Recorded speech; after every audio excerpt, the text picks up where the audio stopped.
Fins ara, enguany, 23 persones han mort ofegades al litoral valencià.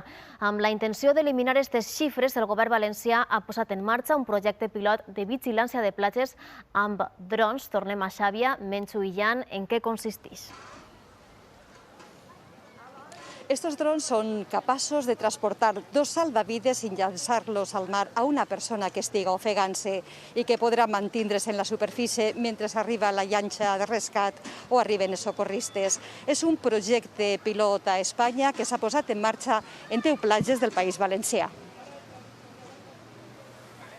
Reduir el nombre de morts per ofegament a la Comunitat Valenciana és l'objectiu del projecte pioner Stop Ofegaments que es durà a terme en 10 localitats de la nostra geografia.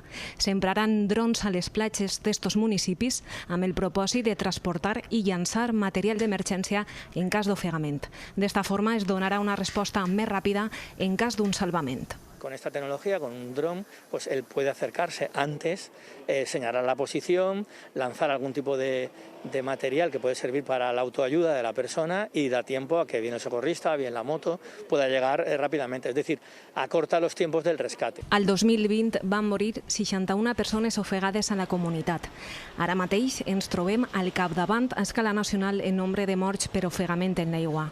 23 defuncions registrades en el que va d'any, tot i ser una de les comunitats litorals amb menys quilòmetres de costa.